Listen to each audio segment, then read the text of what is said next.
Thank you very much. Thank you. Hello, everyone. Okay, let's continue to listen to Master YongHua's instruction. Where were we last night? Seems that we passed 144.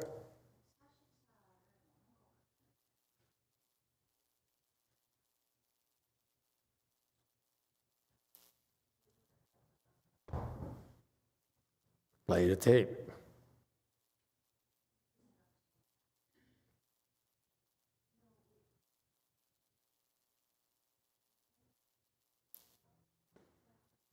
So we were talking about see through and let go, which was on 144, and the tape starts much later.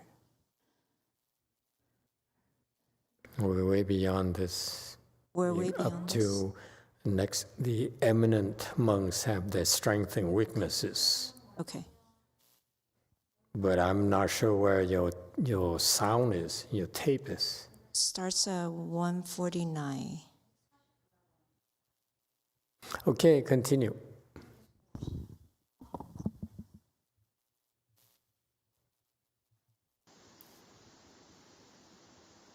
Zai古来，这些大德高僧，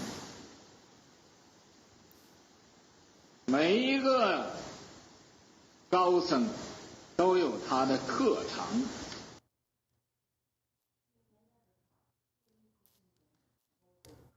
In ancient time, the great virtuous eminent monks, every eminent monk has his own strength. 都有他的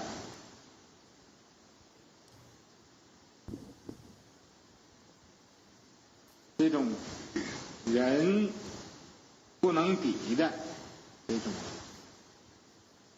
道理。所以他才能作为高僧。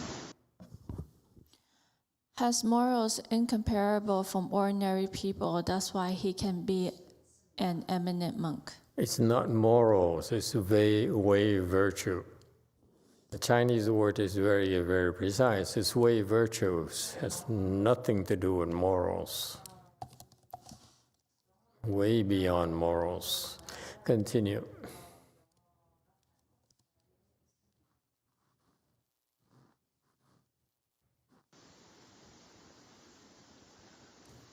你和一般人一个样，修来修去，自己的脾气也不改。You are the same as ordinary people. No matter how much you cultivate, you don't change your own temper. 自己的人我相也打不开，总是在人我相来转，总在这个男女相上转。 You cannot let go of your mark of self and others. You are always stuck on the mark of self and others.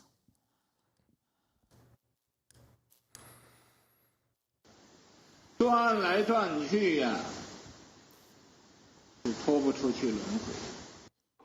Always stuck on the mark of self and others. No matter how you spin, you cannot break out of the samsara. 我在这个今天，我给你们讲一位高僧。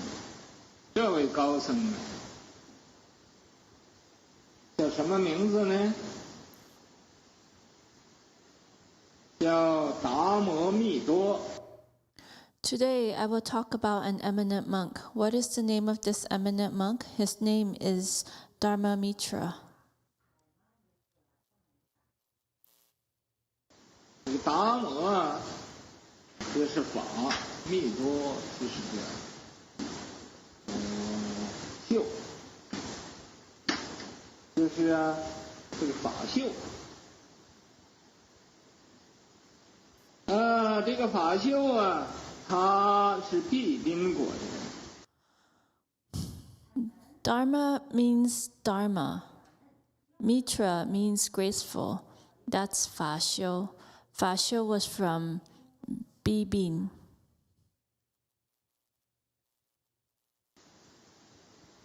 到年这个7岁的时候，他就非常聪明啊。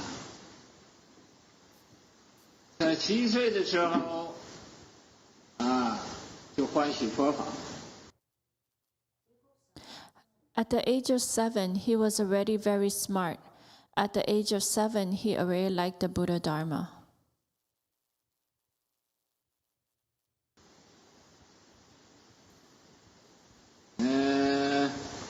这个时候啊，他也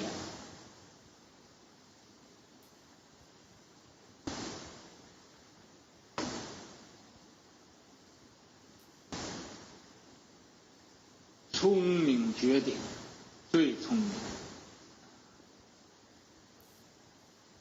每逢见着僧人啊，他就欢喜的不得了。 At that time, he was extremely smart.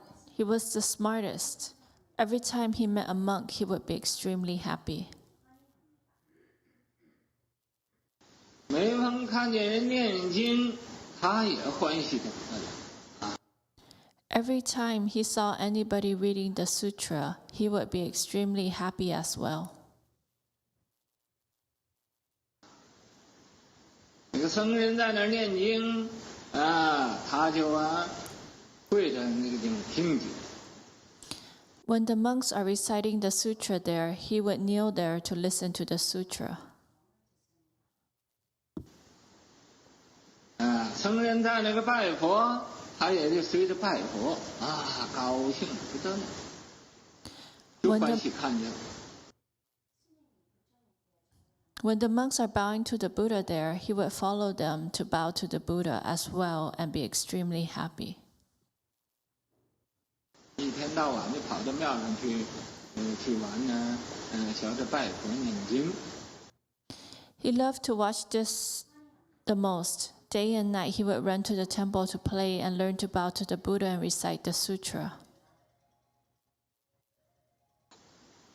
他爸爸、父母一看呢这种情形呢，就很奇怪的这个小孩子怎么专门的欢喜到庙上去拜佛？ His parents saw this and felt very strange. How come this little child especially likes to go to the temple? 念经，学这个出家人的这种行为呢，于是乎也就叫他出家了。 To bow to the Buddha, recite sutras, and learn the behavior of a left-home person. Therefore, they told him to leave the home life.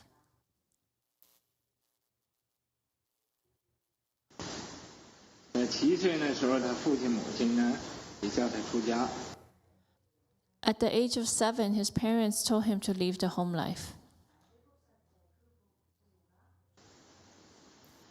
在这个毕宾国当时很多正圣果的这种僧人，所以他就遇到很多的这个名士。 In Bibin, at that time, there were lots of monks who attained fruition, so he met many wise teachers. 名士就是明眼善知识。 A wise teacher is a bright-eyed, good-knowing advisor.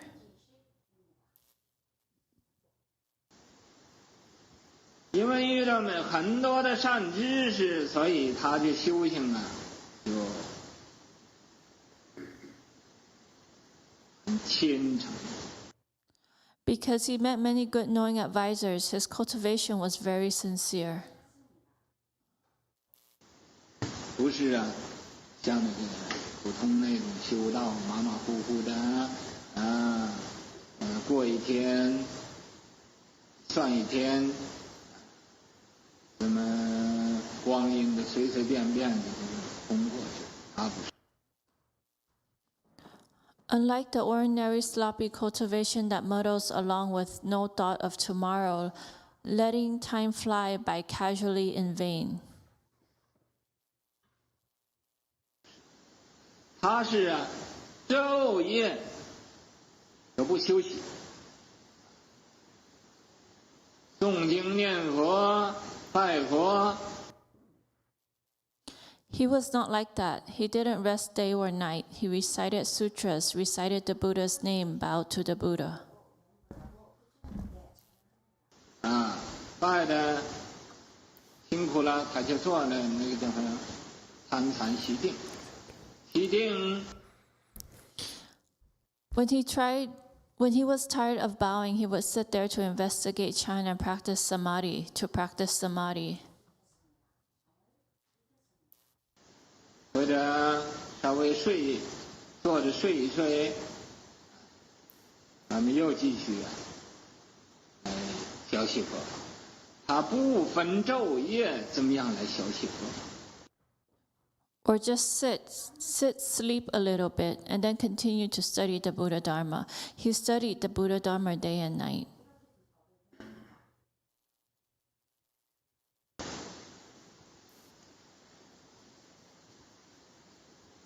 所以他学习佛法这么样诚心，他就有大智慧。He studied the Buddha Dharma with such a sincere mind, so he had great wisdom.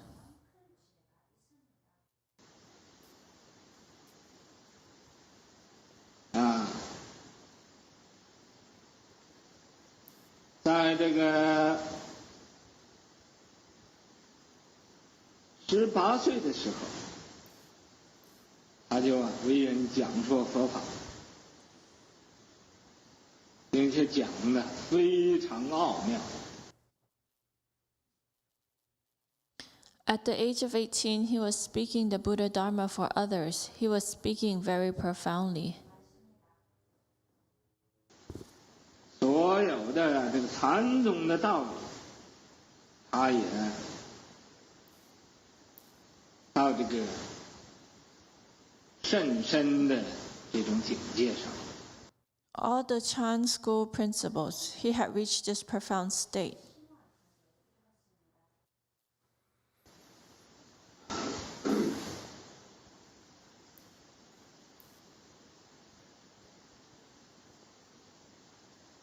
因为这位禅师，他的相貌是很特别的，他的眉毛Because this Chan master, his appearance was very special, his eyebrows. 生出来两个眉毛就连到一起，这个俺们两个眉毛，他这个眉毛连到一起，所以 He was born with his two eyebrows connected together. We have two eyebrows, his eyebrows connected together. 一般人都称他叫连眉禅师，这眉毛连在一起。So ordinary people called him Chan Master Monobrow. His eyebrows are connected together.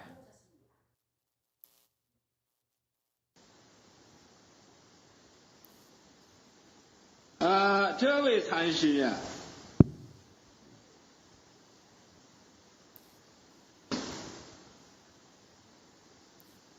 他的志愿非常的远大，他愿意去到每一个国家去弘扬佛法。So this Chan master, his aspiration was very ambitious. He was willing to propagate the Buddha Dharma in every single country.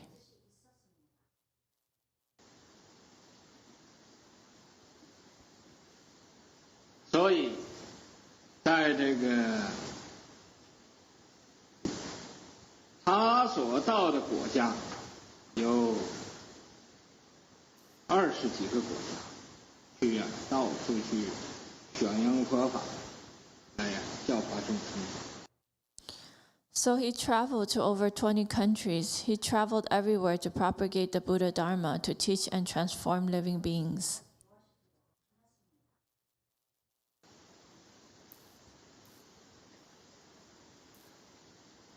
那么有一次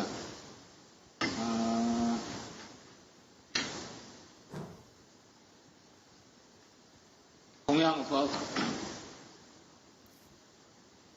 就到这个秋瓷国，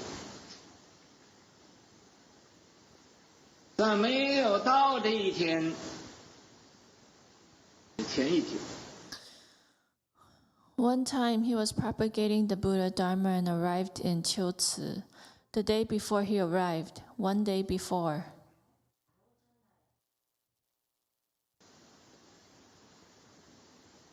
这个国王呢，就做了一个梦，就有神人呢来告诉这国王。The king had a dream. A spirit came to tell the king.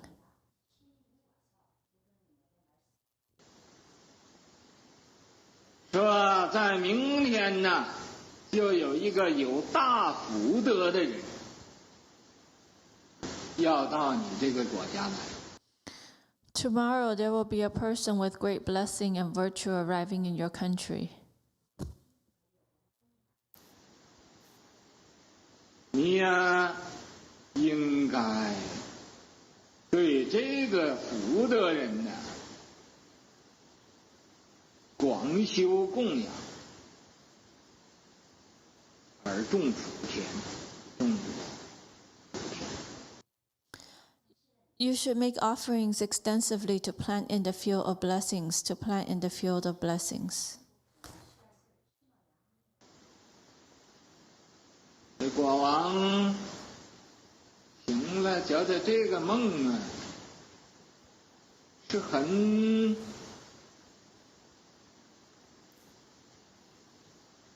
清楚，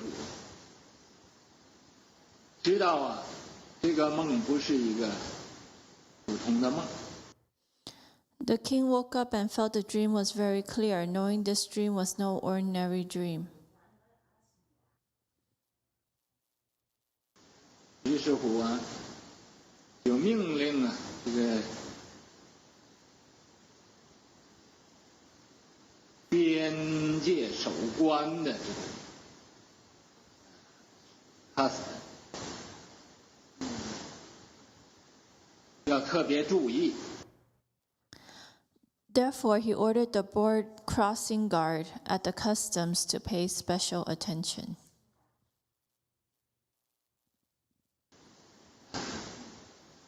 无论有什么这个特别的人呢，要是入到国境来呀，就赶快用这个快马来报告。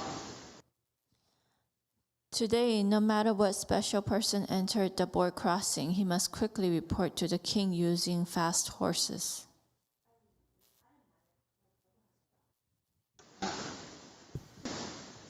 快马就用这个800里换马不换人这种的快报。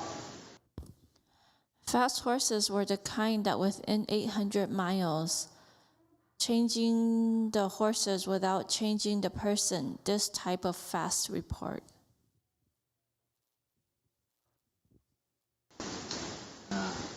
那时候因为没有电报就可以用这个马。 Because at that time there was no telegraph, so they could only use the horses. 这个马跑100里，他换另外一个马，This horse ran 100 miles, arrived there and changed to another horse. 骑着那个新马又跑100里又换，这一天呢可以跑800里。 Rode the new horse to run another 100 miles and changed the horse again. Within a day, the horses can run 800 miles. 就用这种的方法来报告我们，叫这个海关呢这样来报告。 They used this method to report to the king. the king ordered the customs to report like this. Okay, we went through a lot of slides. Let's see what's going on here. 149, right? Oof.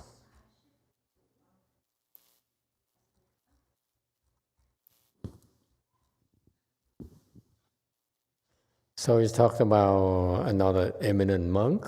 They have their own specialties, their own strength. These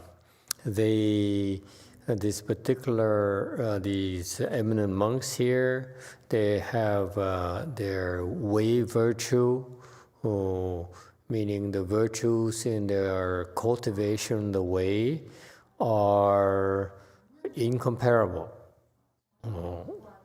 So these people cultivate the way, and the way they cultivate it, the virtuous practices are really incomparable.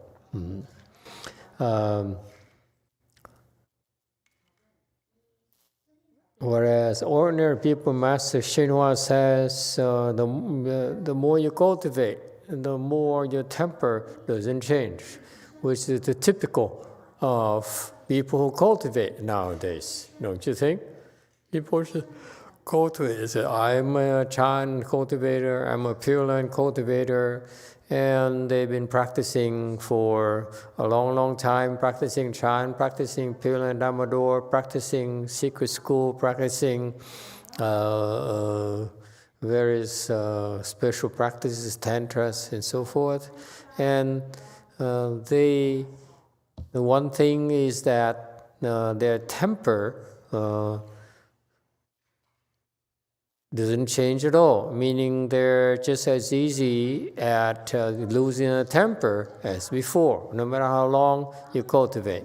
What does that indicate? It's that tells you this person at all hasn't made any progress whatsoever. Because you practice, whether you practice Chan meditation, any form of Chan meditation practice, whether you practice reciting the Buddha's name or reciting mantras, you're supposed to, your temper is supposed to improve with your practice. Okay? Because to lose your temper is contrary, is in direct clash or contrast with, conflict with your spiritual practice.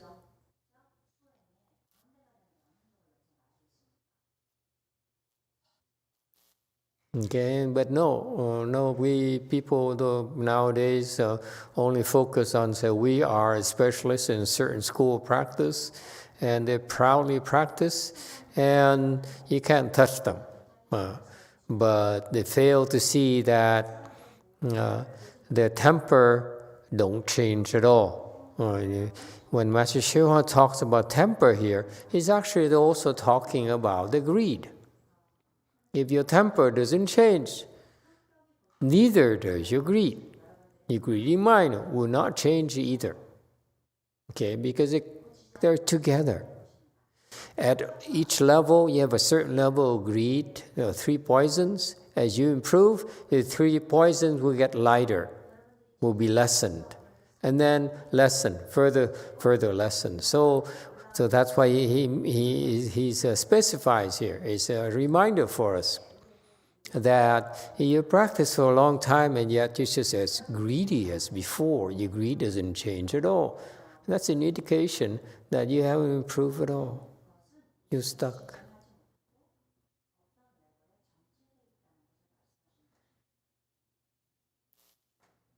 Okay, yes, Kong.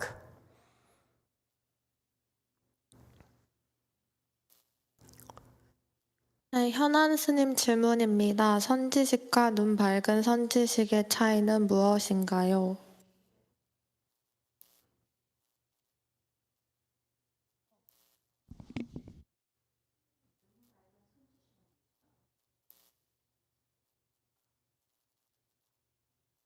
Bright eye, good knowing advisor. Master, this question is from Venerable Shinan. I have a question. What's the difference between good knowing advisor versus bright eye good knowing advisor? Oh yeah, we did talk about it last night, didn't we? Or is it coming up? Bright eye and good knowing advisor. Okay.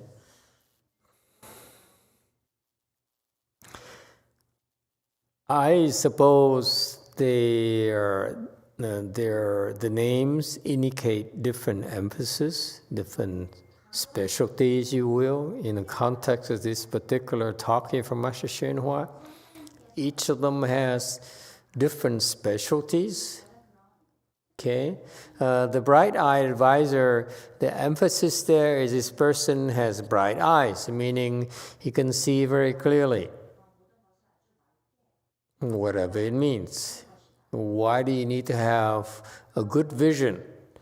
So that you know where you're going. Even it's dark, even in this terrible, confusing world where we live in, they can still see very clearly. They can pull. They can see through the marks, through the appearances. Okay, so the bright eyes here not only refers to the eyes, but also refers to all the sense organs, in particular your mind. Okay, your mind is very clear. Your mind can comprehend things clearly. So therefore, this person has wisdom and he has clear faculties, superior faculties. Okay, whereas you contrast it to a typical worldly teacher where they don't have the clear eyes, they don't have the vision, they don't have the wisdom at all. Okay, and they're confused. That's why you cannot call them as clear-eyed advisor. Okay, so that's the emphasis is on the ability to have clarity of the mind, where you can see through things. Okay, whereas a good knowing advisor is actually different. If different in what way? Does anyone know? Why did the Chinese wise men, wise teachers, they choose the word good knowing advisor versus bright eyes teacher? What's the difference? That's a good question. No one asked that. That's why I'm struggling a little bit. Yeah?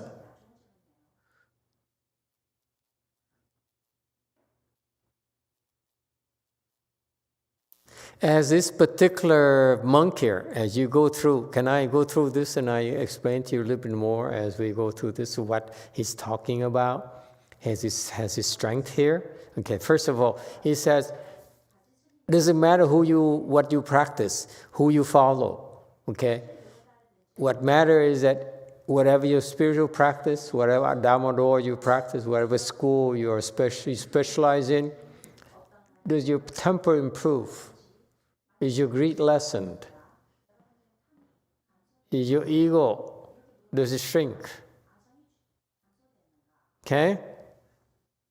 Think about that. It's not about the teacher, it's about you.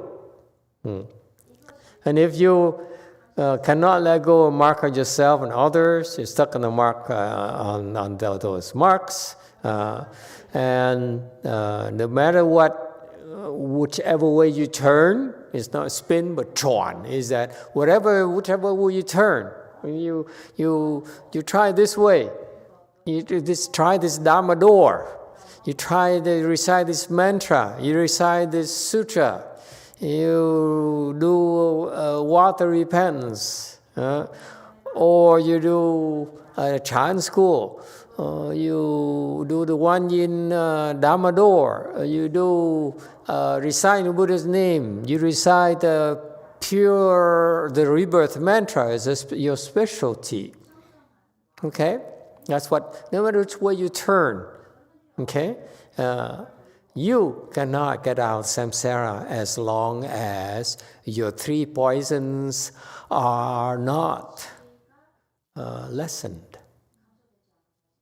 And that's what he's talking about. Okay, it's a Chinese way of talking about. I think the Chinese understand, am I correct?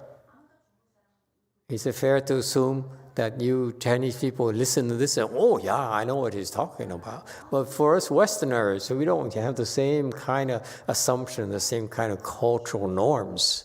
Okay? Theirs is a norm of wisdom. Ours is a norm of technology. Okay? Concrete things. 4K transmission. Okay? Not 1K. We spent too much money on this. Just kidding. Did you figure it out, the transmission? Oh, cool. You guys are the best. I'm so proud of you. Okay, so now, so he says, I don't know how this got lost. Basically, he says, you practice. Are you keeping track of your progress? It's so Chinese way of saying, do you know where you are? Or, as I put it for the Americans, are you improving? Have you improved?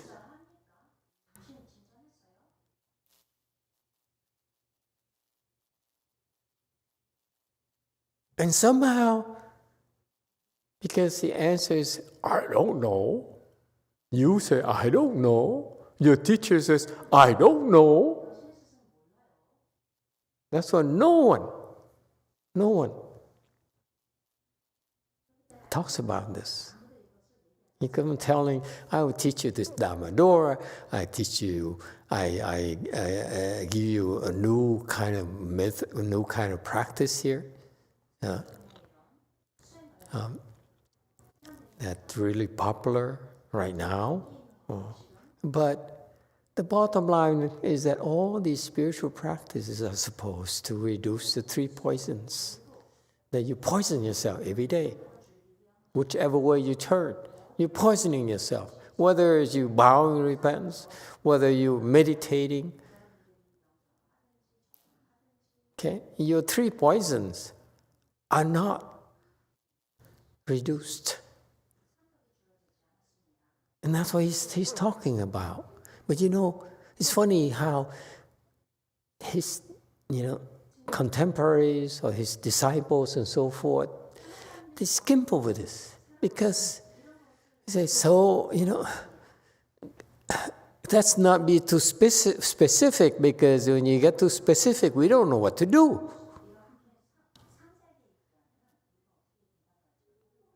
Much easier to talk about the theory than talk about specifics.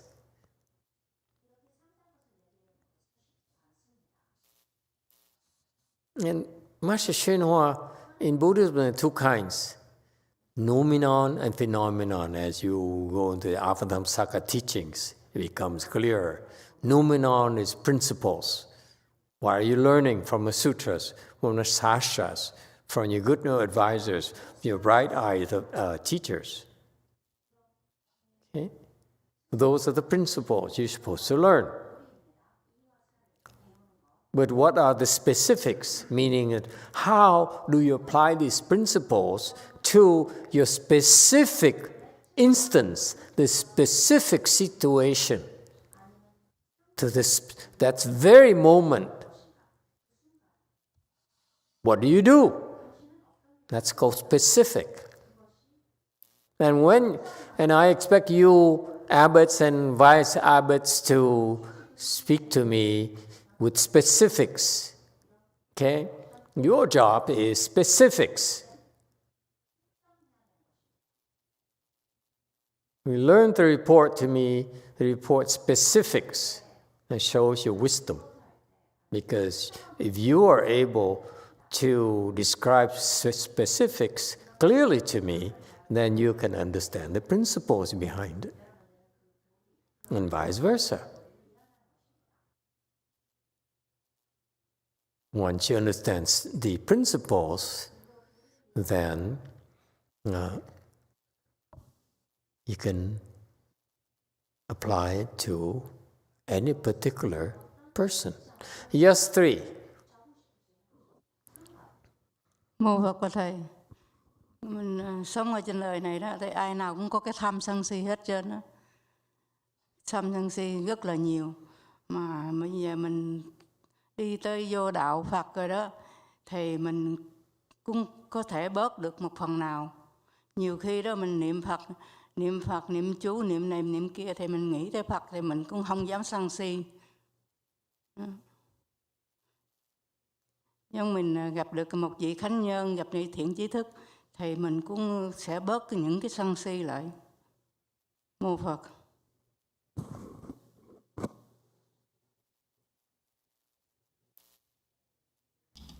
Emitofuo Master, in this life, I know that everybody do have greed, anger, and stupidity, a lot of us.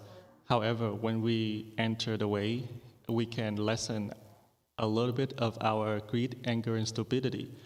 Sometimes we recite Buddha name, it also help us lessen the 3 poison. And also when we meet with the good knowing advisors, we can actually lessen our 3 poison as well. That's what I think of it. Absolutely, you're right. And let me be specific for you.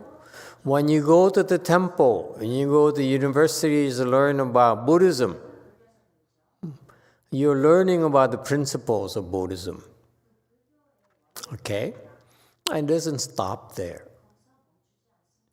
When you learn about the principles, you're supposed to apply them to your daily life. You're supposed to reflect. If there are good things, then you say, why, how am I doing? How do I apply it to my life? Because if it is beneficial for you, you're supposed to be able to take advantage of it and live your life accordingly. It's not theory. Buddhism is not about theory at all. Buddhism is about, it starts first, so you're listening to the principles. Okay, you're not supposed to be greedy, you should be less angry, you're supposed to be less stupid. And that's what Buddhism is about, absolutely. It's so important for people to even know about those principles. Okay? However, the patriarchs appear in the world. He's not a patriarch. This guy is not a patriarch. But Master YongHua is a patriarch. And his predecessors are also a patriarch. They appeared in the world in order to show us ways, specific ways, to actually reduce our greed, our anger, our stupidity. That's what they're here for. So if you are disciples of theirs, you're supposed to reduce your greed, anger, and stupidity.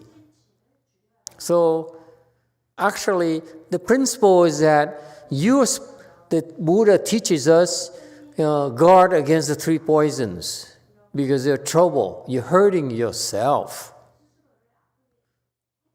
I'm not speaking about physically hurting yourself. I'm speaking about your mind is the cause for that. The greed, the anger, and the stupidity. That's why you end up hurting yourself. Okay? And therefore, you should know better. You should stop and reduce the 3 poisons. Okay? So therefore, when you learn about this, what the teachers hope to do with you is that you actually are less poison. You poison yourself less. That's what we hope for it to happen. Okay, so the principle is no 3 poisons. The specific is that you are less greedy, you're less angry, less stupid. You see, it has to be both. Is it clear? Yes, 3. Mô Phật và Thầy, mình con người đó, có cái tham sân si đó, thì mình ở trong một cái bóng tối, mà miễn mình mà bớt mình bỏ bớt thì mình ra được một cái ánh sáng. Con thấy có một cái cũng có lợi lộc cho bản thân mình. Mô Phật.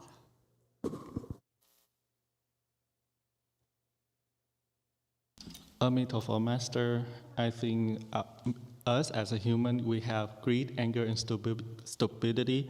Therefore, we're staying in the dark. Somehow, we lessen our greed, anger, and stupidity. Then we stepping out of the light a little bit. Therefore, I think that is what beneficial to myself as well. Absolutely, I agree. Okay, so no matter which way you turn, you cannot break out samsara if you do not lessen your greed, your anger, your stupidity. Is that clear? So you're talking about you specifically. Now you hear about all these good things, these principles, these words of wisdom. Okay? Ultimately, what did you do? Can you bring yourself to reduce your 3 poisons? That's all we're hoping for. We're going to talk a lot, but the bottom line for him, he's saying is that unless you reduce the 3 poisons, you can never get out of the wheel reincarnation, samsara. Okay, the triple world here. Is that clear? That's the bottom line. Okay, he may be Chinese, but he's very, very, very American here. Very, very practical here. Not theory at all. Okay? Yes, Q&A.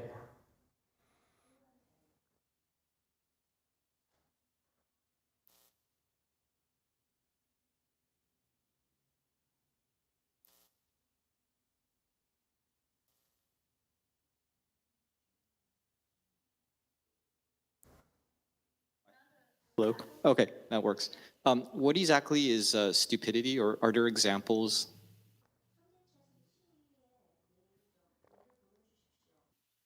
Excuse me? What exactly is stupidity, and are there examples? Stupidity is, by definition, you do not recognize the principles, that's why you're stupid. And we explain the principles to you, you don't get it. In particular, what kind of principles? The basic principles of Buddhism is cause and effect. No one is above it. And yet, people are so stupid, they refuse to acknowledge that there is cause and effect. Okay, and such people are very difficult to help.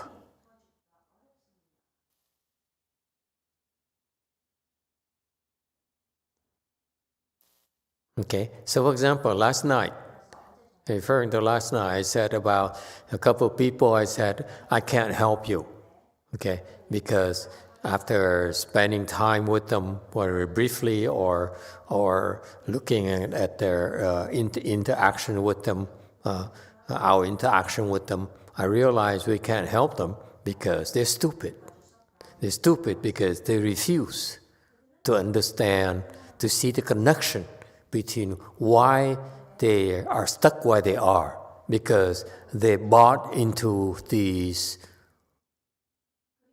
wrong principles. Okay? And they believe them because they fall into thinking it benefits them. Actually, they're confused. And I don't know how else to help them except that offend them right now and turn them away so that they say, this monk here, this tiny, small-time monk here is really stupid. He doesn't know what he's talking about. And you know what? And eventually they find out, they end their lives, that they got nowhere. And when they will fall the 3 woeful states later on, at the end of their lives, then next lifetimes they will remember. Someone has to take a loss and say, you know, I'm sorry, I'm going to have to offend you, but you're no good because you are too stupid. You refuse to face the fact that you have no foundation. All the principles you learn, okay, are predicated upon inflating your ego. All the teachings that you receive, you adhere to, you subscribe to, only increase your ego. Don't reduce your ego at all. When are you going to wake up? If you don't wake up, be stupid. I can't help you.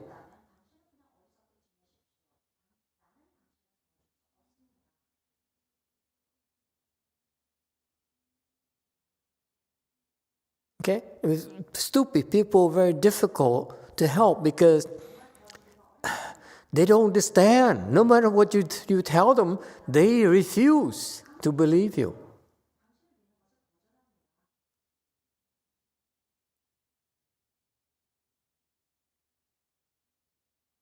They're very egotistical. It's not surprising, for example, some people are rich who are successful or presidents are very egotistical and they're very stupid.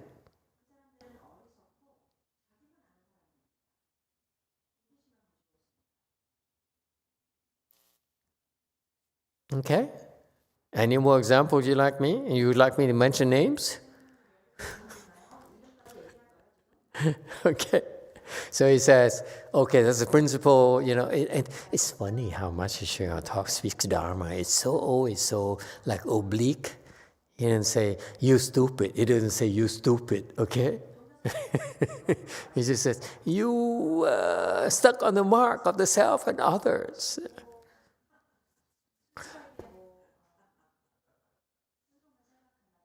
And I, for years, I asked myself, what is the mark of self, others? And what are you talking about? I see others, I see myself. I mean, isn't that what's supposed to happen? Is that what smart people do? Differentiate you from the others so that you don't get in trouble? Disassociate yourself from the stupid people? Okay. So he says, Dharma Mitra. Dharma is the five, is the Dharma itself, the Buddha Dharma. Mitra is Xiu. Xiu is graceful. It's also cool. Okay, Xiu is a cool thing. Okay, I hope he's very cool. As a cool teacher, okay, and he's a cool because very young he liked the Buddha Dharma already, which is an indication that this guy cultivated it before. And this is a reminder: when you cultivate the Buddha Dharma, it's never wasted. You spend your lifetime making money, it's wasted because as soon as you die, that's it. Your children will fight themselves over the inheritance. That's it. But you got nothing for yourself.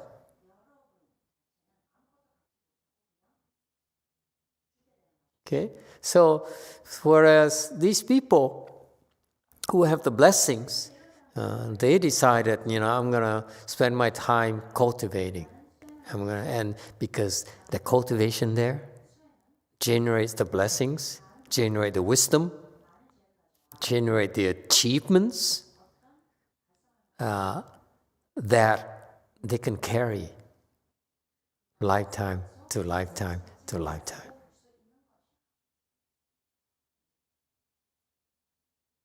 That's the difference between worldly pursuits and transcendental pursuits. Worldly pursuits is temporary and confined to this life. Transcendental pursuits are designed to transcend the mundane existence, will carry you. Okay? So, because he cultivated before in prior lives, and not only cultivated in prior lives, he actually had significant accomplishments. Because when you practice and you improve, you get the higher levels.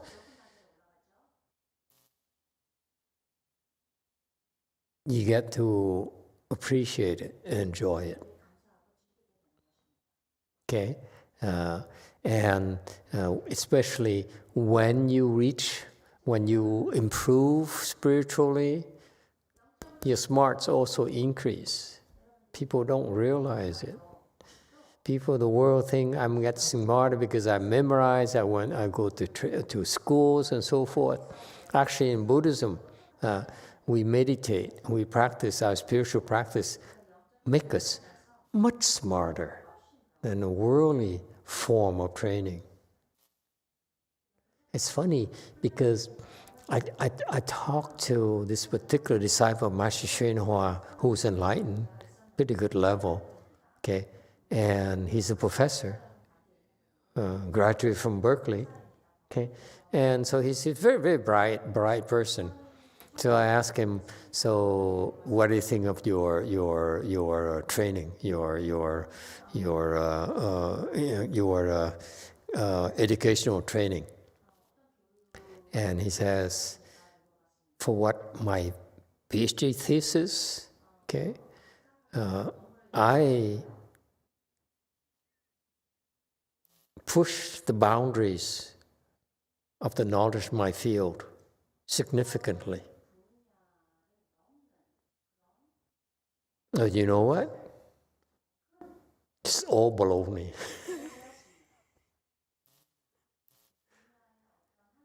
And he's considered, he told me that I'm the genius of the geniuses. He look at me. Okay? My intellect is the geniuses of the genius.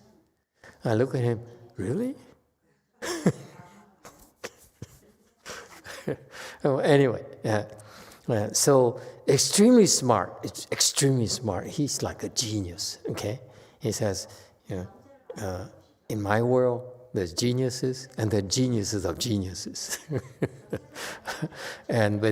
So what happened is this Dharma Mitra here in prior life, he's actually got to pretty significant level. That's why he's very smart. Okay, and now his current life, he's very smart as well. Okay, what is smart here? It has two aspects, if you will. He asked me, okay, maybe three, but let's talk about the two that I know. Number one is you're smart because you think faster. Your mind is faster than the others. If you're smarter than the next person, it's because your mind, the speed of your mind is faster than the other person. Raw. I mean, if you measure a meter, you take a meter and you measure, okay, and it's faster. That's smart. Okay. So this guy, for example, that professor, for example, he's very, very fast. His mind is so fast. He says, I look at the people who wanted to debate with me, okay? I said, you choose a topic. He says, you want to debate with me. Any field you want, okay? You choose your own topic. I will out-debate you. Okay? Yeah. That's how bright he is. Yeah. And so the speed of mind is there. Why is it possible? Because of meditation. Meditation makes your mind faster and faster and faster and faster.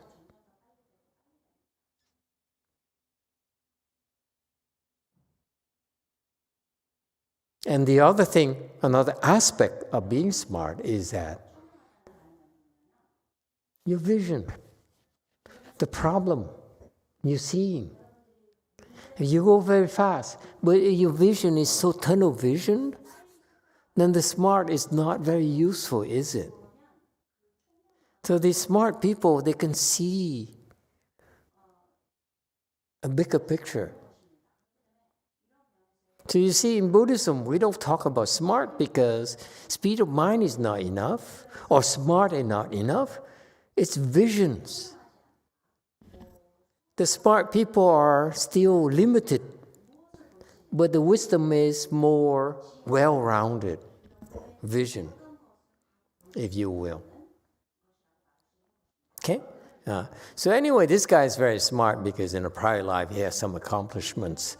Okay, and not only is he very smart, he also had samadhi power. That's why he enjoyed the Dharma. He enjoyed listening to the Dharma, enjoyed meeting the monks and reading sutras. And he enjoys it when he see people cultivating and reciting sutras. Okay, and he would kneel. He knows so he probably were a monk before as well. So he understands the importance of being respectful. Okay, so would kneel. To listen to anyone reciting a sutra. He's very, very respectful of the sutras.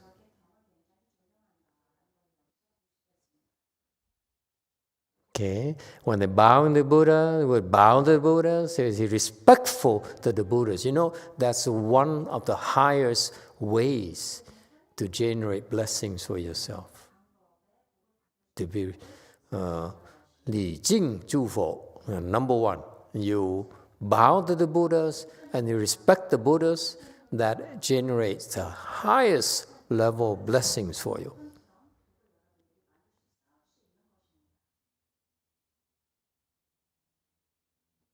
Okay, yeah. And so when you see them bowing, you say, oh, wow, that's a wonderful, wonderful practice. And hangs around the temple. Okay, and so remember these times here because of the nature of his blessings. What Master Hsuan didn't say, not just any temple, but he liked to hang around those great temples where people cultivate it. Because not all temples are the same. And then he would run to the temple, learn about the Buddha, and recite the sutra. So you see the temple he went to, actually very, very special. Okay, and the parents were impressed, and this child here would enjoy going to the temple, and in that typical behavior of left home people, and therefore they allow him to leave the home life. Okay, so the parents are special too. Most parents nowadays, when they hear about their children wishing to live home life, they cry and they blame themselves for the failure to guide their daughters properly. So at the age of 7, his parents allowed him to live the home life, encouraged him to live the home life. And at the time, you see, this is why I forgot about this, but you don't go to the temple, enjoy going to the temple just because the temple is big or whatever. Because if you go to the temple is so adorned with gold and silver and 7 gems and so forth. It's just like you going to a tourist attraction. It's fun initially, but eventually it wears on you. Yeah, you become numb to it. Whereas this kid here who went to the temple and day after day after day after day, and he enjoyed it. Okay, because of these people who attained the fruition. Now, I notice many of you attain fruition as well. And when we talk about fruitions here in Buddhism, it's first stage arhats or higher. Anything below that, at least from my personal perspective, I wouldn't call it fruition. I'll go, Okay? So the fruition is an indication of significant, worthwhile accomplishment. And right here is the reason why you should shoot for fruitions. Because when you attain fruitions, okay, you benefit the people who draw near you naturally. You benefit your family, you benefit your neighbors, you benefit your friends, you benefit your colleagues, you benefit your companies, you benefit your temple, because your temple may not have, your monks and nuns may not be cultivating, but you cultivate, and you go to that temple, you benefit them. Too much and they ask you to leave, huh? Okay? He said, can't we be ourselves? Our mortal selves. Okay? Don't benefit us too much. Okay. You see? So, going back to slide 165, these monks attain the fruition. That's why the people like to come to the temple. Not because they were adorned. Please, let me stress that for you. Monks and nuns and lay people.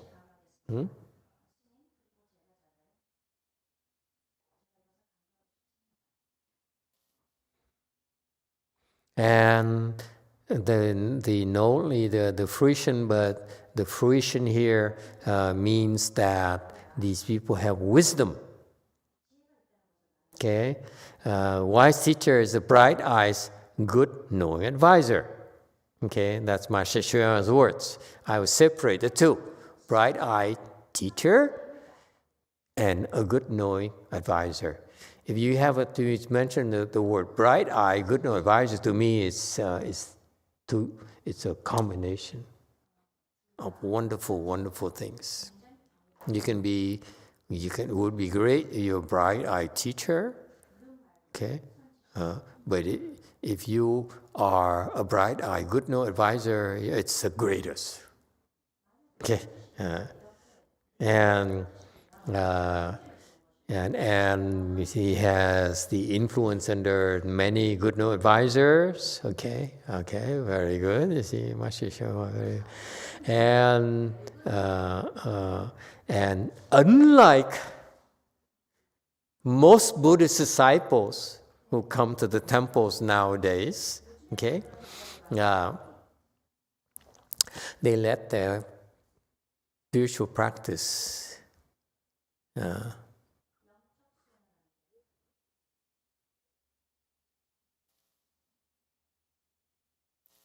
become a waste of time. The spiritual practice is in vain because there's no good knowing advisor. These are fundamental teachings in chants. I'm sorry, nowadays the monks and nuns don't stress this that much anymore, which is a disservice to Mahayana. Is there a question in the back? Yes, 7. Thank you, Master. In order to build a fruition, do I need a blessing as well? Oh, absolutely.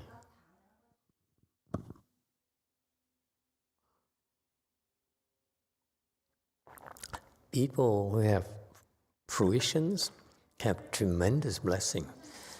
Let me tell you, many monks, famous monks, in Korea, in Taiwan, I mentioned a few names. What's Sheng Yin? Sheng Yin, Chan master in Taiwan, is one of the big 4. He's a first stage arhat, and he's so wealthy. He has so many followers. Wei Jue, another Taiwanese monk, also first stage arhat, and he has temples all throughout the thing. And I tell you right now, and he's dying anyway, so I can tell you, Xing Yun just also first stage arhat. And he has like hundreds of temples throughout the world. First stage arhat. They're that rich. Okay, so they have a lot of blessings. Wealth is just a manifestation of your blessings. Master YongHua's blessings are just out of this world. That's why he doesn't need to manifest them anymore. Okay, and he doesn't need to build temples. It's only his disciples who are poor. That's why they decide to build temples. It's a waste of time, waste of money, waste of blessings, if it's not used. Jewel Conk. Hello. Master, earlier you said that the bright teacher and good knowing advisor, it can be combined or separated, right? So my question is, if a bright-eyed teacher is not good knowing advisor, could it be a person that's not enlightened that has just a vision, or is it always enlightened person? If a bright-eyed advisor, then they must have some kind of wisdom. They have attained to fruitions already. Bright eyes means that you are able to see what ordinary people cannot see.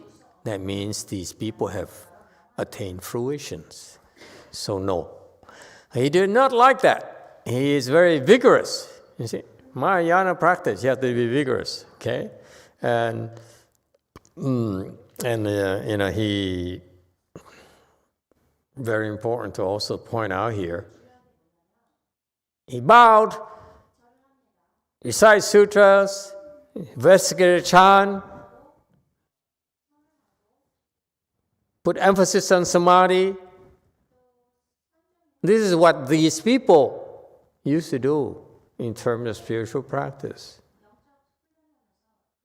And that's Mahayana. These people have Mahayana roots.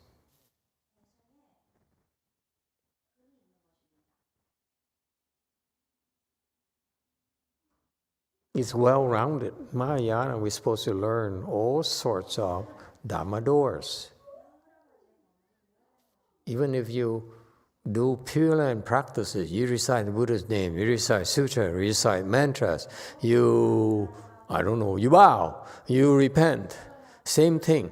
You do chant, okay? You do one yin Dharma door, which none of you knows. We have put too much emphasis on that. You do breathing. You do hua tou. You learn everything.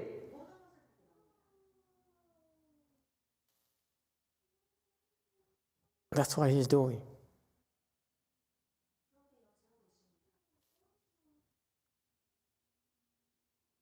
That's very important. If not, your path is too narrow, you're useless. To me, Xu Yun is useless. Oops, there we go again. It's too narrow.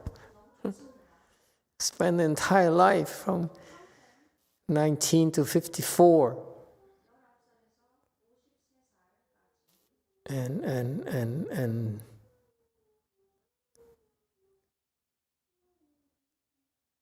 follow a narrow path. Sit sleeping. Study Buddha Dharma day and night. Study with sincerity. Okay? Sincerity is proportional to your level of accomplishment. So because of his great wisdom, again, here Master YongHua is exaggerating a little bit. He says, you American people, you don't know what I'm talking about. His great wisdom is compared to your wisdom. But this is hardly great wisdom as far as we Mahayana people are concerned. And tell you why next. 18, he's speaking Dharma for others. He was speaking very profoundly. Isn't it wonderful? 18 years old. He understands the principles already. And he can speak the Dharma coherently. Yeah. Understood all the Chan school principles. It's not just sutras. He could explain Chan as well. Very impressive. Huh? And he's reached profound state. Okay. Meaning he has pretty good samadhi. All right? He says his Chan master is appearing very special. His eyebrows are one brow. Okay? There's something about Chan masters who have the brow thing, you know. And he's a Chan master, monobrow, e-brow. Lien, okay, yeah. Continuous mouth. Yes, sir. Thank you, Master. Point of clarification. In America, if you have one eyebrow, we call that a unibrow. Unibrow, you're right. Okay, unibrow, let's change it. Thank you. I appreciate the input from an American person. Mono is monorail of the Getty Museum, right? We don't call it unirail. We call it monorail. Okay, but unibrow is much better. Cool, I like it. Connected together. Yeah. Okay. His Chan master, aspiration, ambitious, will propagate the Buddha Dharma in every single country. So he has big aspirations. Okay, great heart, big heart, very impressive. Over 20 countries and propagate Buddha Dharma, teach and transform living beings. It's a selfless act because when you travel to so many countries, it's very tiring. Okay, especially in old times, transportation is pretty bad. Okay? Yeah. Like propagating Buddha writes in Wei Ci or Qiu Ci. He can pronounce Qiu Ci, but it's a Gui, right? This is a turtle. No? No, it's not turtle? Oh, Qiu Ci. The day before, and the king of the country had a dream, and we got some spirit told him, hey, a special person is coming. So during a dream, and the king and great blessings and virtue in your country, so don't miss the chance to make offerings. That's the first thing you do back then.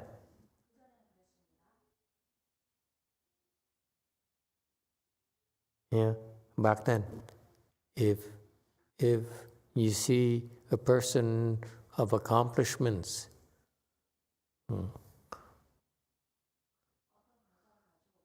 supposed to make offerings.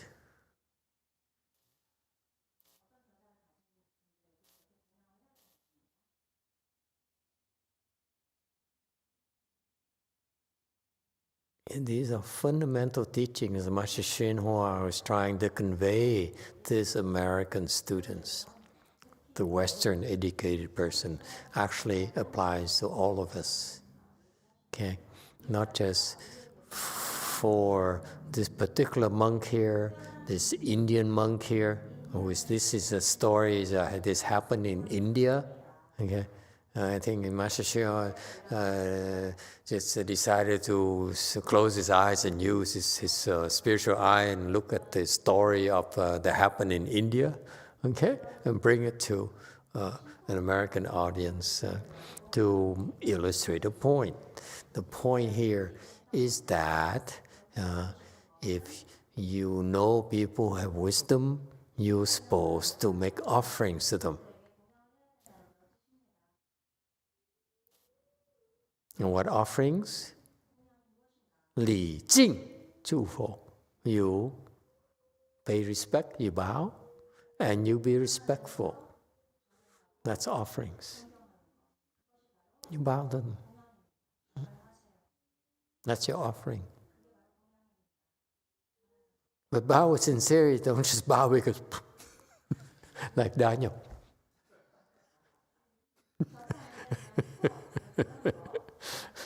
It's when you bow, I know he's Catholic, but he should learn to bow with the Buddhist way.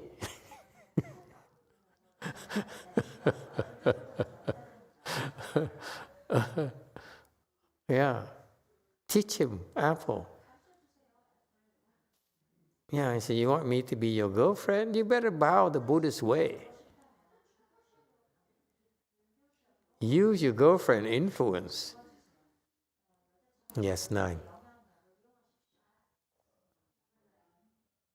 Master, but you taught us not to impose on anybody. So how could I impose on him? Did I use impose or did you use influence? Impose is like you take your body weight and you impose on someone. That's imposing. Okay? Influence is much more subtle. All right. So you see, it's not that, but this is fundamental to the Buddhist practice. For me too, when I see people, okay, who especially the wise monks and the wise nuns, my mind, I'm telling you immediately, is that how can I make offerings to these people?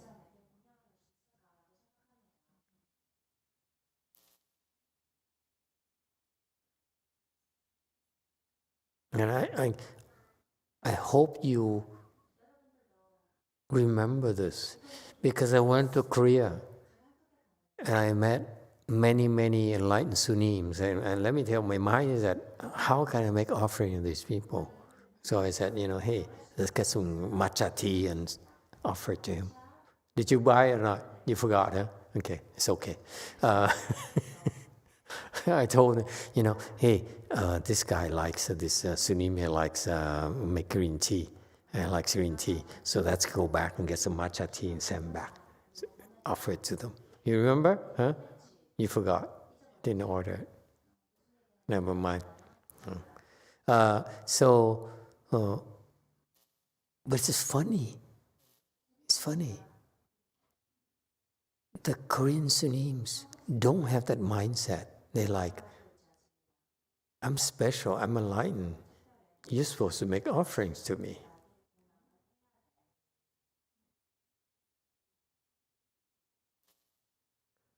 If you're a monk and you have that kind of mindset, your Buddhism dies.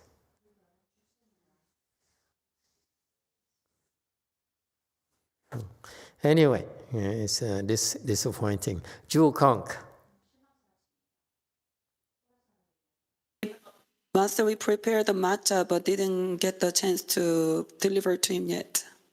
Yeah, and it's funny also my teachers, disciples as well, they're enlightened, and it's funny. They say, I'm the best, therefore I don't need to make offerings anymore. If you're the best, you still see enlightened monks and nuns, you're still supposed to make offerings. Best has nothing to do with it. Stupid people. Okay? You should plan the field blessings. Okay? These enlightened beings are very special. You're supposed to plan in the field blessings. You see them. You know of them. Plan blessings there. Don't miss those chances. And so the king woke up. You see, the spirit says, there's an enlightened monk, very special monk, go and make offerings to this guy. Because your job is to plant blessings. Don't say, I'm the king. Come and help me. You see that? That's the behavior, the proper behavior. You don't come to people and say, hey, help me, because I'm propagating the Dharma. The first thing you do is plant blessings with that person's field of blessings. Do you understand, disciples? In the future, when you become enlightened, or if you're enlightened already, I can't tell anymore. Okay? Then remember that when you see, especially enlightened people that I tell you about, plant blessings with those people, because you never lose.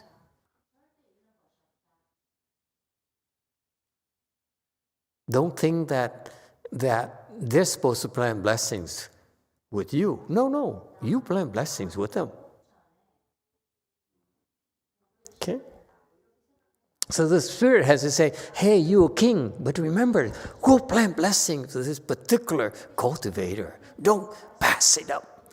Don't miss on this opportunity. Yes, 7. Thank you, Master. So confused people like me, how do I recognize the enlightened people so I can make him or her an offering? Good question. Dream about spirits. Tomorrow, there'll be a person, great blessing and virtue arriving in your country.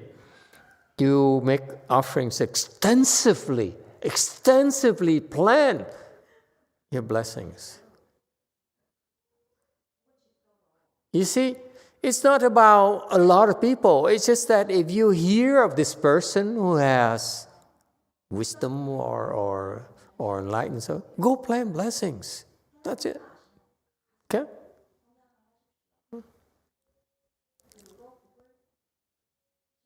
And so I woke up in the dream. It's very, very clear that the spirits is made a strong case for it. Okay. Yes, girlfriend.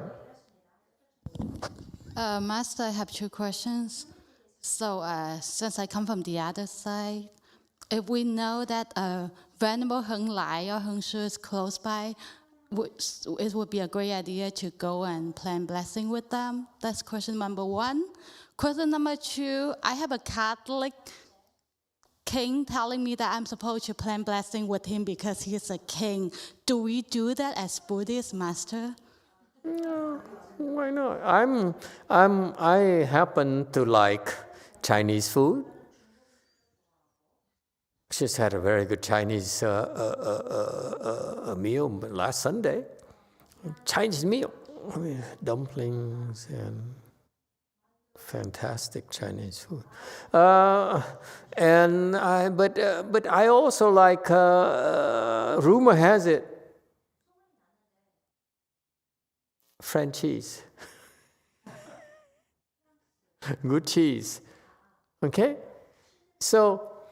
I would, so meaning that I would plant blessing with the Chinese gods and goddesses and enlightened people, as well as the French cheese goddesses. Why? Because I want to continue to enjoy the cheese and the Chinese food. I do not like Russian food, by the way. But for some reason, the rumor has it that I like cheese and bread every single day. Nothing can be further from the truth. Remind my Korean beloved, my beloved Korean followers, I do not need to have cheese every single day, cheese and bread, please. You're going to make me so fat. Okay? To the point where now I go back here, I go to San Francisco, they also serve me cheese and bread every single day. Because my cook there is Korean. You see how damaging it is, Korean people. Huh? Now it followed me back to my own country where I am forced to eat cheese and bread every single day. And to the point where also, last week before I went to up north, Xian Tong, my kitchen manager here in Wei Mountain Temple, also gave me cheese and bread.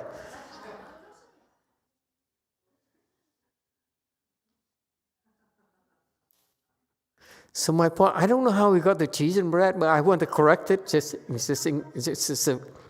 a reminder, okay?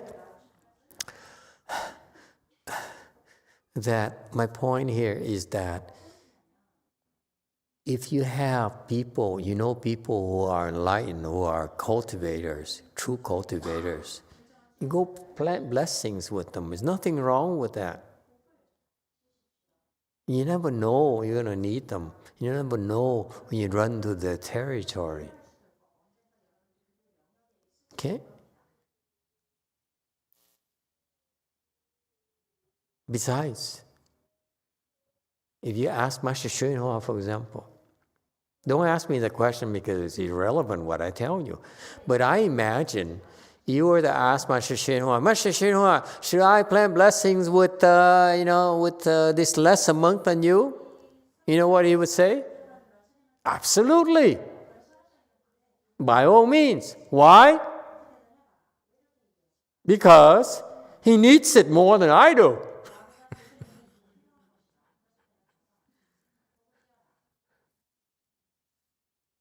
That's Master YongHua. He's always saying, please, please. You first. Yes, girlfriend. Master, I got in trouble. I don't know what happened after the Catholic king said to me, I'm a king, you're supposed to plant blessing with me. I got so afflicted. I felt such an impulsion, and I felt so uneasy on my chest, and I couldn't deal with that. So does that mean he has very high samadhi? He could impose on me? I don't know what happened, Master. Please help. I'm sorry, I would not want to offend your Catholic king. So he ordered the border guards. Not customs. There's no customs back then. There's no such thing as customs back then. Okay, just the frontier guards. Okay, this frontier official to pay special attention and must report any kind of special person that crosses the border. It's kind of funny because if you have wisdom, why would you look special? And they have to have special horse to go for it. So let me get to finally to the initial question. What's the difference between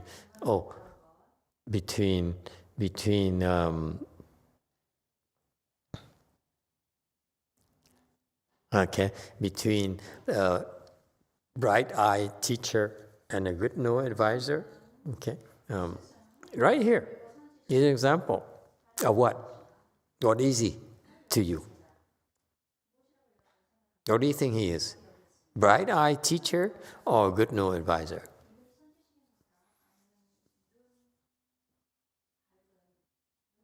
We haven't heard the rest of the story yet, but so far, and I'm look forward to hearing the rest of the story. Master YongHua is such a great storyteller, and he has so many layered information. So it's always fascinating to learn from him and listen to it. I see things that, that's beyond all these words, these casual words here. But, so we find out more on the way back. But tonight, I'm going to go out on a limb and tell you what kind of person is this. Bright-eyed teacher or good no advisor or both.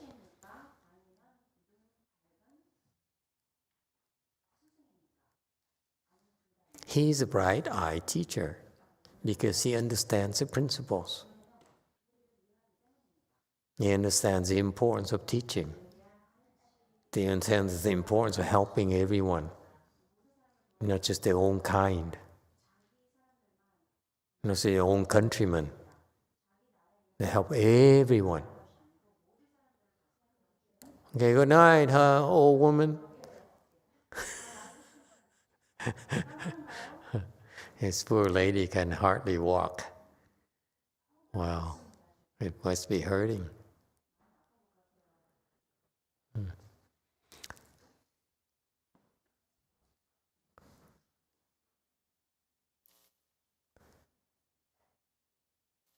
Ask her why is she struggling? Is it the legs, the back?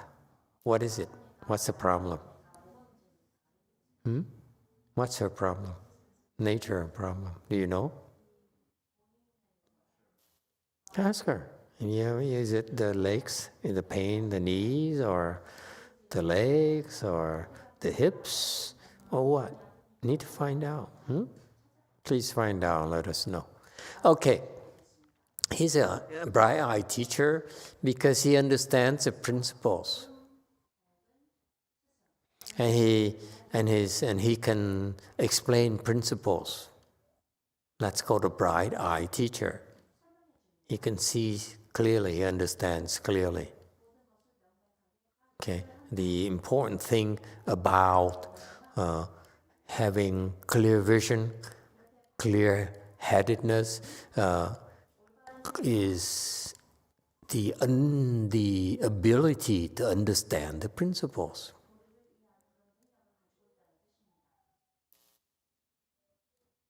All right? Now what about a good no advisor?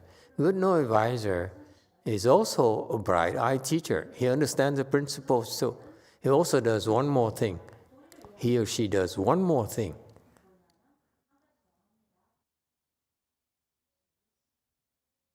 Which is more than just talking about the principles. Because talking about the principles is him. How about you? Yourself. Become a bright-eyed teacher. So that's the difference between a good no advisor and a bright-eyed teacher. Bright-eyed teacher is a teacher you want to draw near. It's safe because you learn what you learn is proper. You cannot go wrong. That's why you find such teachers along the main artery of Mahayana, the patriarchs, lineages. You go along that line, you're going to find a bunch of bright-eyed teachers. They all teach very sound principles. All you have to do is look at Master YongHua, all these 25 years of videos of their reminiscence of what Master YongHua taught them, his disciples. You see that everything all those monks and nuns talked about are very sound principles. Those are bright-eyed teachers. You cannot go wrong. Very important to know that. You got to know where you're going to go, where you're going to learn. You know that you'll not be wasting your time.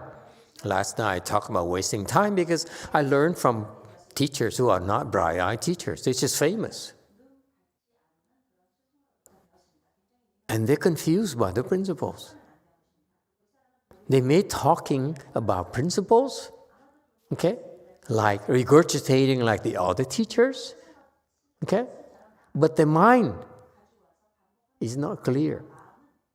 So when you hear such principles, the words are there, but also their confusion is also there with you. Because all it takes is for them to twist, to connect the two principles, which by themselves are correct, but when they connect them together, because they're going to ask, the disciples are going to ask, how do you feel about me making an offering to the Christian God? So it's not explained in the Buddhist Sutra. So when they make the connection right there, okay, that's when they cause confusion in you. Yes, Catholic. Defend yourself. Actually, I have a question. How do we identify a good knowing advisor or a bright eye teacher? I just told you, bright teacher. Were you listening, huh, son? Okay, let me repeat for you. This to show you I'm not afflicted at all. A bright eye teacher is you find them along the patriarchs and their students.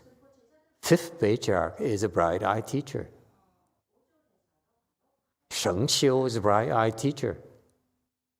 Sheng Xiu is a fourth stage arhat. Okay, so his teaching is sound. He learned it from his enlightened teacher, a patriarch. So they're sound teachers. Okay, all those people along who are patriarchs or recognized students of the patriarchs, their teaching are pretty sound, very strong. Okay, sixth patriarch has like 22 eminent disciples. They're all very, very strong, bright-eye teachers. Like YongHua is a bright-eyed teacher, seventh patriarch. Anyway, so that's why we study his Song on Enlightenment.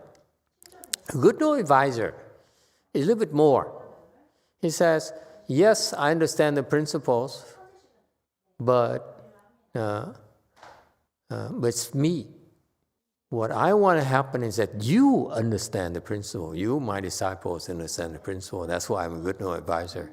I turn you into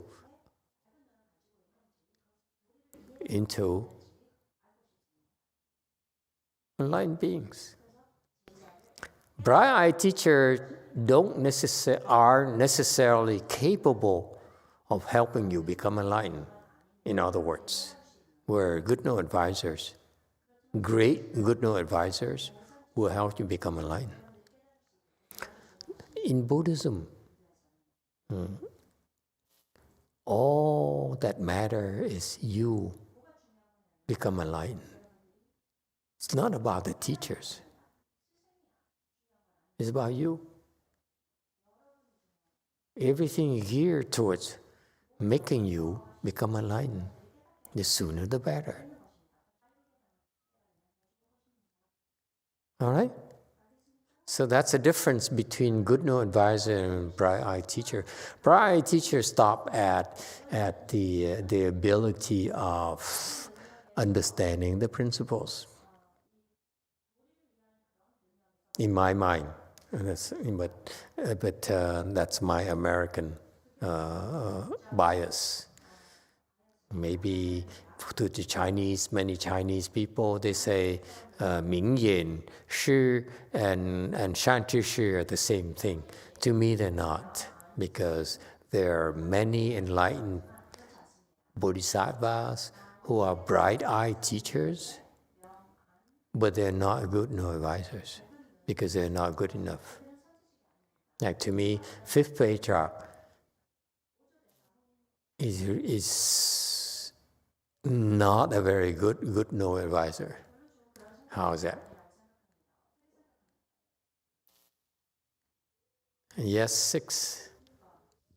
Thank you, Master. So a bright-eyed teacher has limitations, right? Because they're unable to accomplish what a good knowing advisor can do. Right. So the bright-eyed teacher is the one who says, I understand. You can learn from me. I can teach you. I'm allowed to teach you. But whether you become enlightened or my teachings or not, is beyond me. Okay, thank you, Master. Because good no advisor has a clear plan. He says, I'm going to make you enlightened. You may not understand the principle at all, but you will be enlightened. And then once you're enlightened, you can read any principle. Oh, of course. Yes, Daniel. I have another question. Of course you have a question. Would you consider yourself a bright-eyed teacher or a good knowing advisor? I consider myself to be a very confused and afflicted bipolar person. Anyone else? I have a huge temper. And I am greedy for food.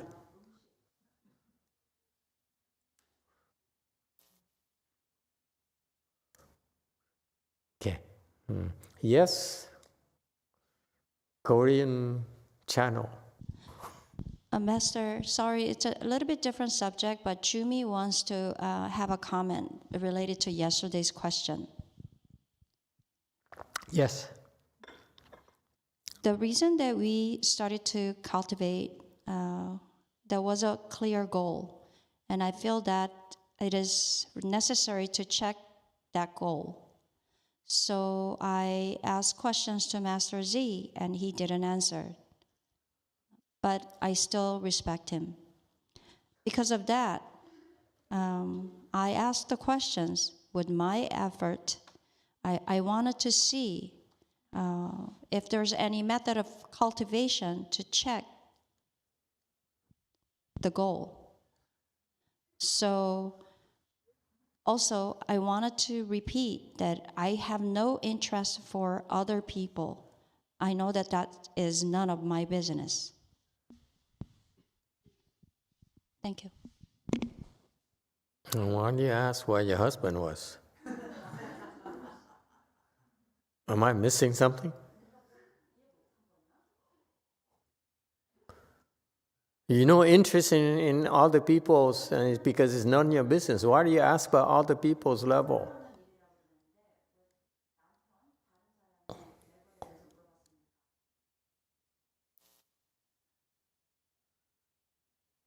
Defend yourself.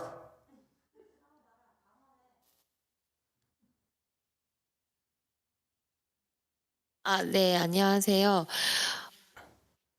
사실은 이제 오늘 주제의 흐름과 맞지 않아가지고, 뭐, 세라님 말씀 안 해주실 줄 알았는데, 일단 본문 흐름과 맞지 않아서 좀 송구스러운 마음이고요, 먼저. Master, I'm sorry. Truly, this subject, my question, was not consistent with our subject today. I'm sorry. 그다음에 이제 다른 사람에 관심 없다는 뜻은 이제 다시는 그러니까 제가 저의 수행의 목표가 있었고 제 남편 수행의 목표가 있었어서 이제 남편의 그 사마디 파워 레벨이 궁금했던 거고 저와 제 남편 이외의 분들에 대해서는 제가 잘 몰라가지고 이제 그런 뜻이었습니다. There is a goal for myself, and there is a goal for my husband. So I was just curious about my husband's samadhi level. Except my husband and myself, I have no interest for others. That's what I meant. So are you and husband are the one self or two selves?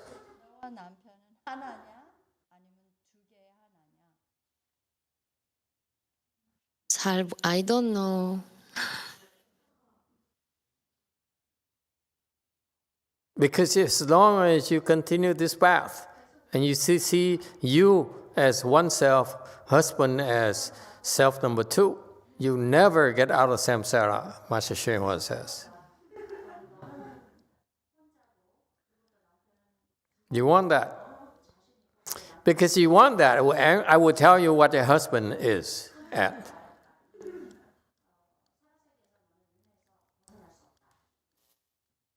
네, 알겠습니다. 조심하고 네, 노력하겠습니다. I understand, Master. I'll be careful and then think about this. And be careful about this. Careful meaning what? You want to know? or not? In America, we said yes or no. We don't say I'll be careful about it. I know there's a cultural difference. That's why I'm very patient with you. 네. 마스터께서 어제 말씀하신 대로 남편의 사마디 파월은 제 문제가 아니니까 관심을 끄고 제 수행에서 말씀하셨던 손해를 감수하는 것에 집중하도록 하겠습니다. 죄송하고 항상 감사합니다. Yesterday, as you mentioned that I should not be interested in my husband's samadhi level, so I'll be no longer asking questions about his samadhi level. And I will be concentrated on taking a loss, as you said, and I'm very sorry, and thank you very much. Do you love him? Do you care?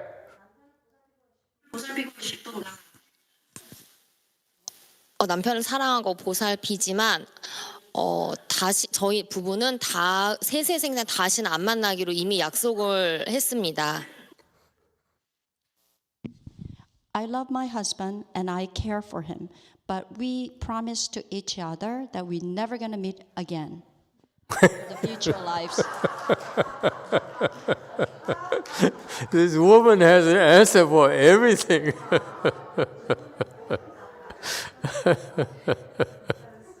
Oh boy. Honey, go to the Pure Land.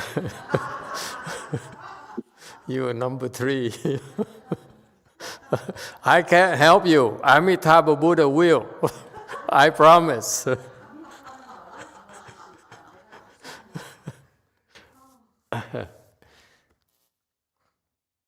Because I can't ask you to erase everything you learn because you learn everything from me.